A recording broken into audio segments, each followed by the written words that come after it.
तो आज हम अपना पहला टॉपिक स्टार्ट करने जा रहे हैं ब्रैग्स इक्वेशन।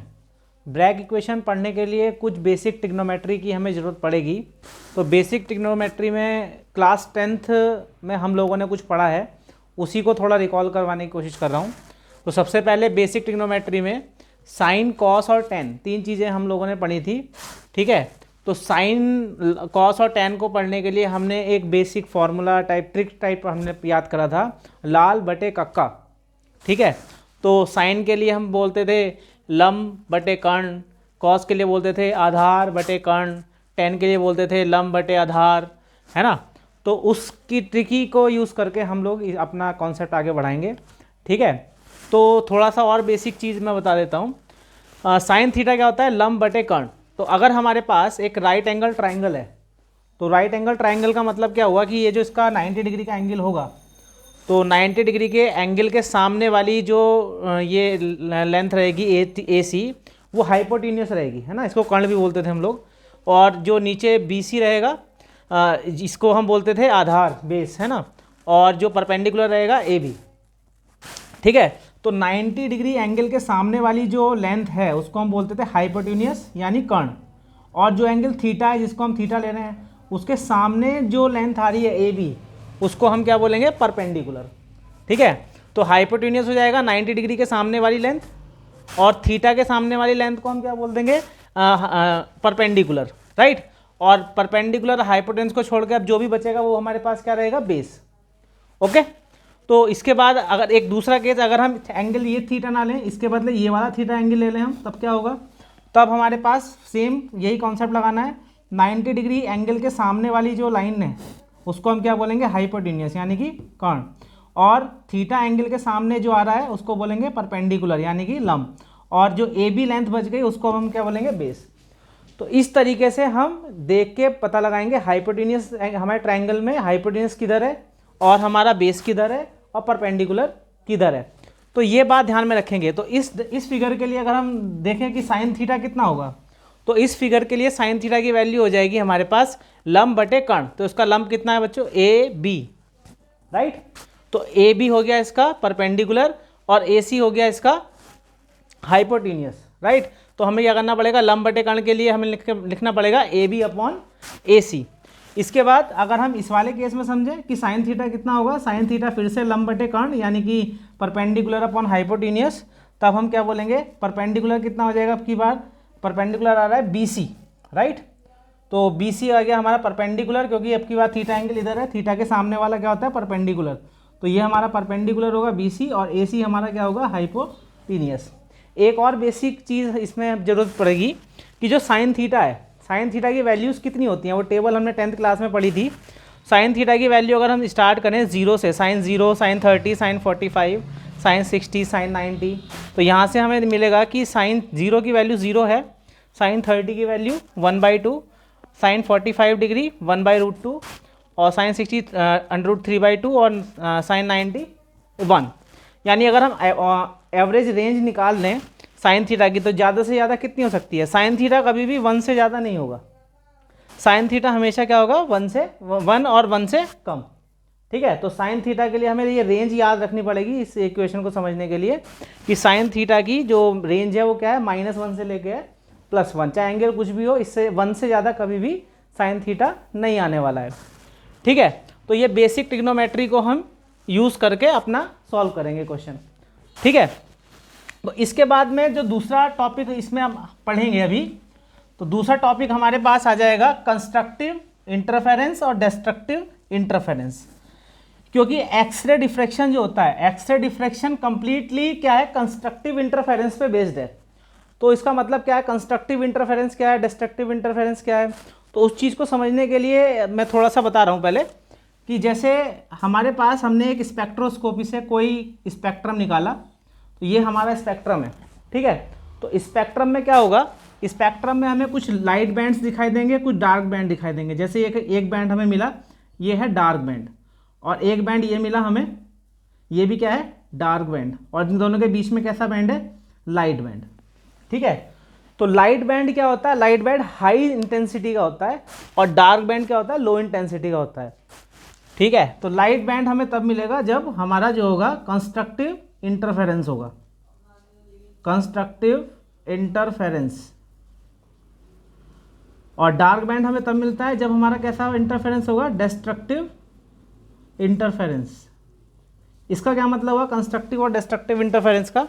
एक्चुअल में होता क्या है कि अगर हमारे पास ये एक वेव है और ये भी एक वेव है, दोनों वेव हैं, दोनों का होना क्या चाहिए, दोनों वेव इन फेज होनी चाहिए। इन फेज का मतलब पहली का क्रैश जिधर है वो दूसरी का क्रैश उधर होना चाहिए, पहली का ट्रफ जिधर है दूसरी का ट्रफ भी क्या होना चाहिए, सेम साइड होना चाहिए।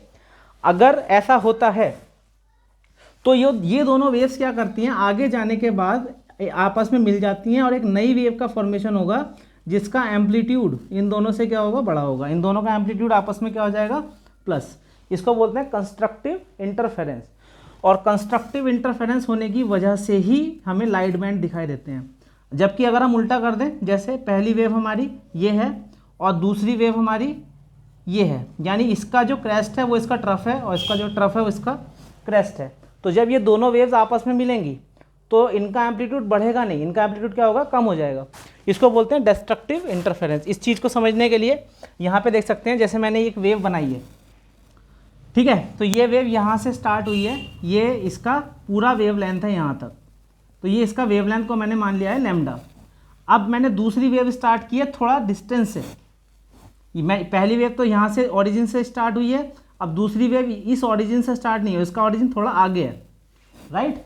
तो अगर मैं ये मानता हूँ कि इसका वेवलेंथ लैम्डा है तो मैंने थोड़ा सा आगे बढ़ाया है यहाँ पे, तो ये जो डिस्टेंस अब थोड़ी आगे चली गई है, ये लैम्डा बाई 2 मैंने कर दी है, क्योंकि यहाँ से यहाँ तक लैम्डा है ना, यहाँ से यहाँ तक क्या था, लैम्डा। अब लैम्डा का मैंने आधा हिस्सा पीछे ही छोड़ दिया, वेव को थोड़ा आगे से स्टार्ट किया है, तो ये हो गई लैम्डा बाई 2। एक सीन और बनाया है कि यहाँ से अब की बार लैम्डा पूरी डिस्टेंस ले ली है, मतलब पाथ डिफरेंस मैं इसको कह सकता हूँ कि पाथ डिफरेंस क्या होता है कि पहली वेव अगर यहाँ से स्टार्ट हुई है और दूसरी वेव यहाँ से स्टार्ट हुई है तो इन दोनों का पाथ डिफरेंस कितना है, ठीक है। अब ये पाथ डिफरेंस कितना होगा, ये मैंने अलग अलग केस में समझाने की कोशिश करी है कि जैसे पहला, अगर ये पहला केस है और ये दूसरा केस है, तो पहले केस में और दूसरे केस में जो पाथ डिफरेंस आएगा वो पाथ डिफरेंस कितना होगा, लैम्डा बाई 2 का। और जब पहले और तीसरे के केस में समझें तो पहले और तीसरे केस में क्या हो जाएगा, ये लैम्डा का पाथ डिफरेंस है, मतलब पूरी एक वेव यहाँ से गायब हो गई है। अब पहले और चौथे केस में अगर हम डिस्कशन करते हैं, पहले और चौथे केस में ये लैम्डा बाई 2 का गैप है, ये लैम्डा बाई 2 का गैप है और ये लैम्डा बाई 2 का गैप है, तो टोटल कितना गैप हो गया, 3 लैम्डा बाई 2। अब हम इसको देखते हैं कंस्ट्रक्टिव इंटरफेरेंस कब होगा और डिस्ट्रक्टिव इंटरफेरेंस कब होगा। तो ध्यान से सुन लोग मेरी बात को कि देखो, अगर हम फर्स्ट और सेकंड वेव की बात करते हैं तो देखो इसका जो ये है नीचे वाला पार्ट है वो इसके ऊपर वाले पार्ट के इक्वल ऊपर आ रहा है, राइट। इसका ये वाला पार्ट इस वाले पार्ट के क्या आ रहा है, बिल्कुल ऊपर। लेकिन अगर हम फर्स्ट और थर्ड को कंपेयर करते हैं तो फर्स्ट और थर्ड में देखो कि इसका इधर जो पार्ट है ऊपर, इसका भी ऊपर ही है, मतलब इसके एम्पलीट्यूड से इसके एम्पलीट्यूड में डिस्टर्बेंस नहीं हो रहा। जबकि फर्स्ट और सेकंड में देखो इसका एम्पलीट्यूड और इसका एम्पलीट्यूड दोनों एक दूसरे को क्या करेगा, रिपेल करेगा, जिससे इसका एम्पलीट्यूड बढ़ने की बजाय थोड़ा कम हो जाएगा, तो इसको तो बोलेंगे डिस्ट्रक्टिव इंटरफेरेंस। लेकिन यहाँ पे क्या होगा, इसका फेस देखो और इसका फेस देखो, दोनों का फेस क्या है, बिल्कुल सेम, तो सेम फेज में होने की वजह से इन दोनों का एम्पलीट्यूड आपस में क्या हो जाएंगे, मिक्स।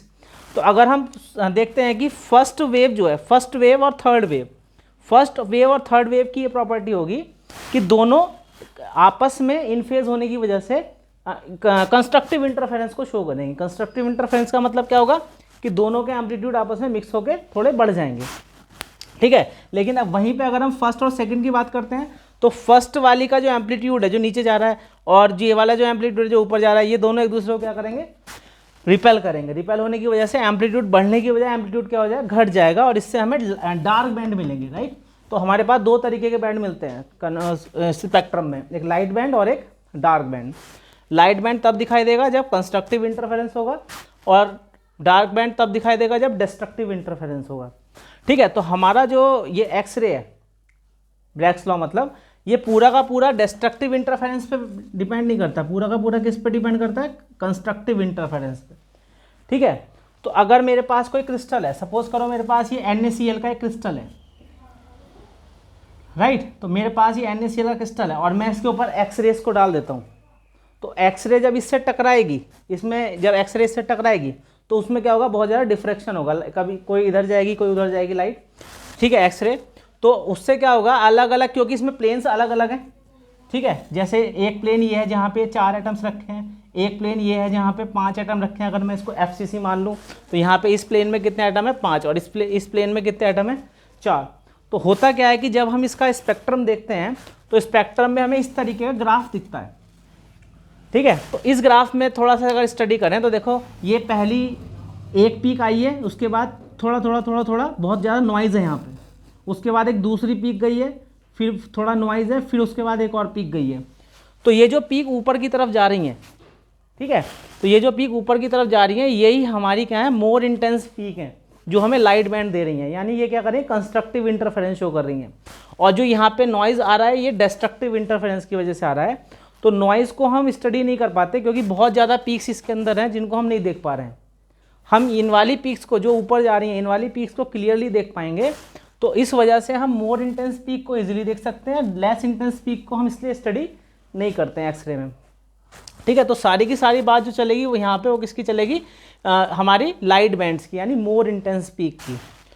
ओके, तो मोर इंटेंस पीक कब हमें कब मिलेगी, जब कंस्ट्रक्टिव इंटरफेरेंस होगा। कंस्ट्रक्टिव इंटरफेरेंस का मतलब, यानी देखो यहाँ पे अगर हमारा पाथ डिफरेंस λ/2 है तो बताओ कंस्ट्रक्टिव है या डिस्ट्रक्टिव है।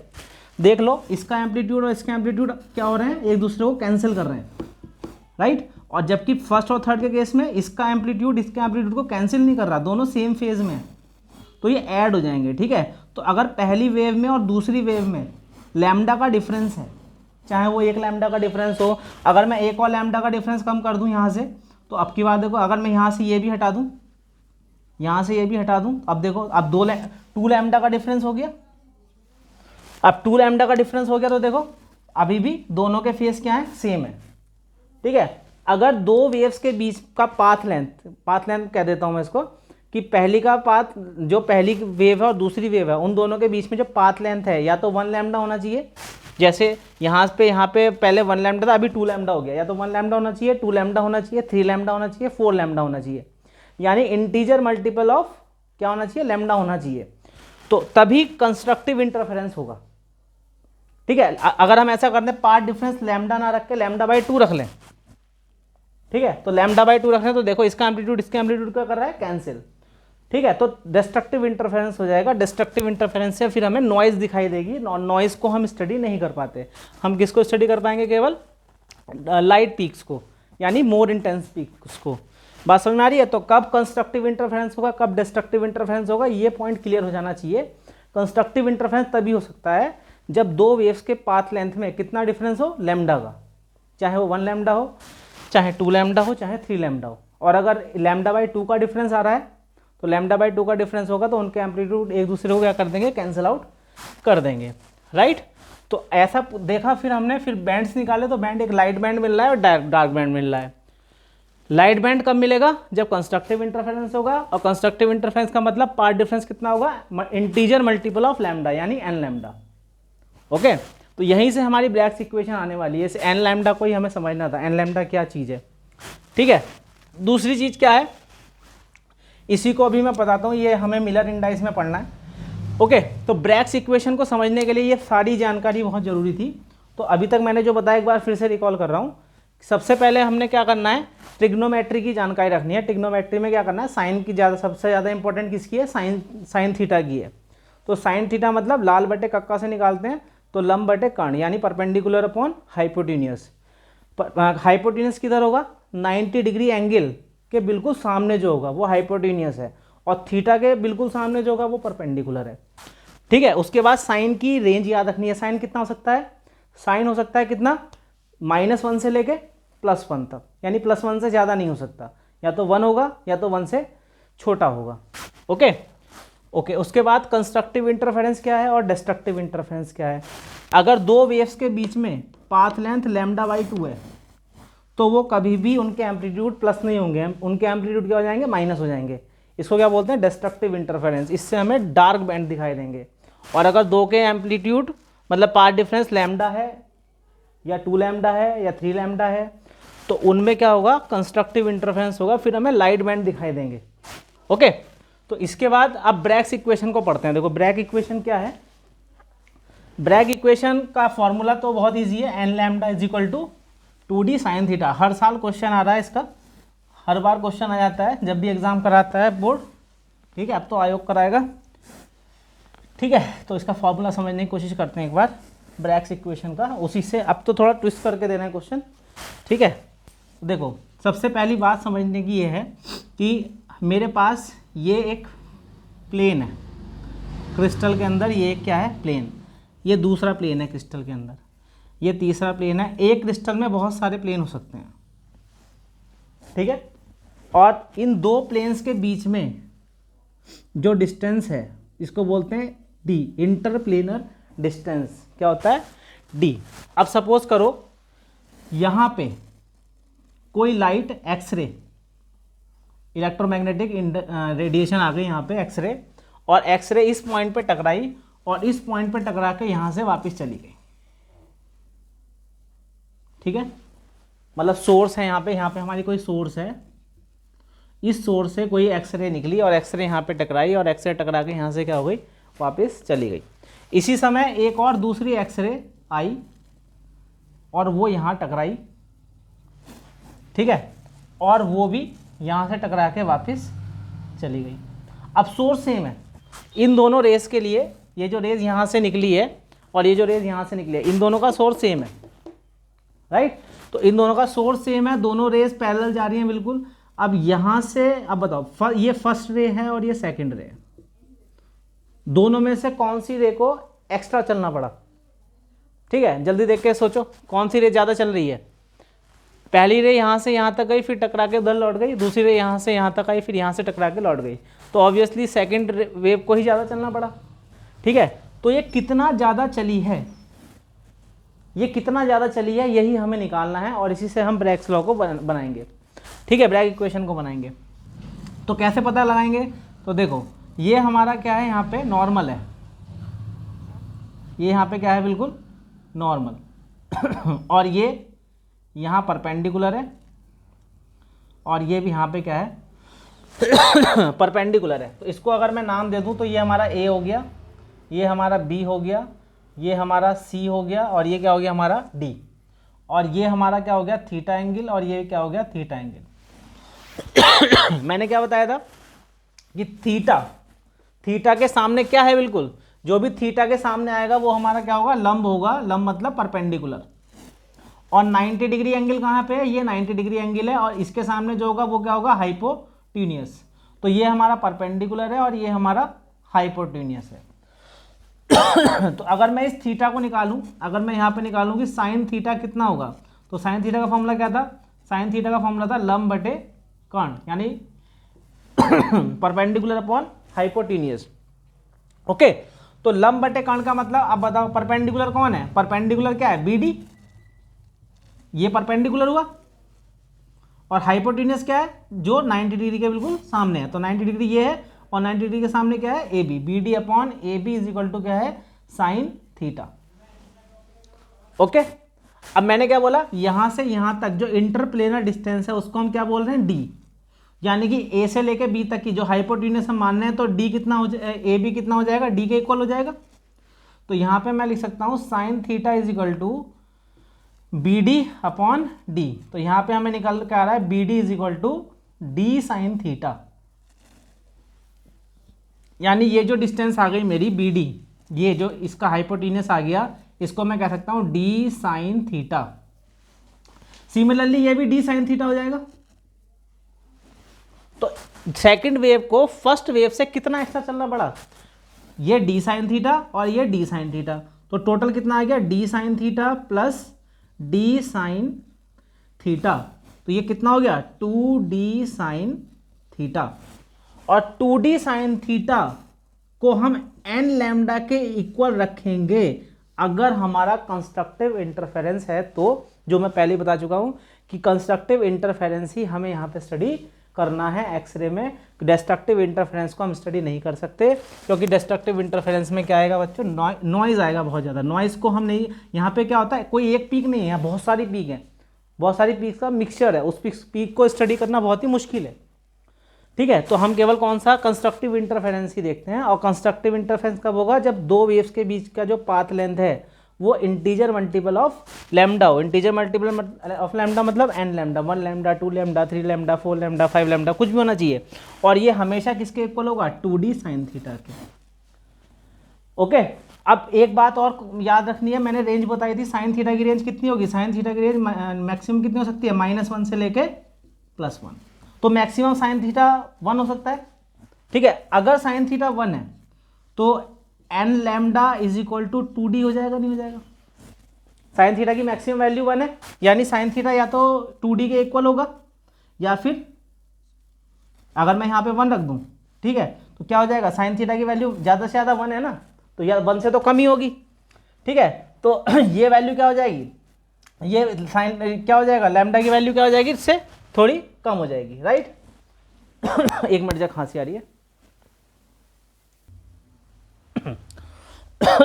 हाँ, तो मैंने क्या बोला, साइन थीटा की वैल्यू या तो 1 होगी या तो 1 से कम होगी, तो हम ये कहेंगे कि भाई एन लैम्डा जो है या तो 2d के इक्वल होगा या 2d से छोटा होगा, राइट।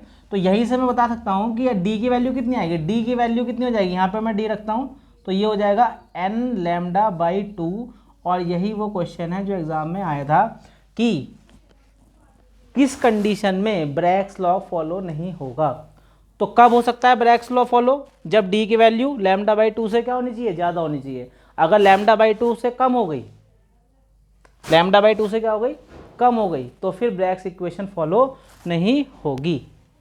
ठीक है, ब्रैग्स इक्वेशन में केवल इतना ही है, तो ब्रैग इक्वेशन को कंप्लीट कर लीजिए। क्वेश्चन मैंने डाला है व्हाट्सएप पे, ठीक है। इस क्वेश्चन का सॉल्यूशन एक बार, इस पूरे टॉपिक को फिर से एक बार पढ़ लीजिए।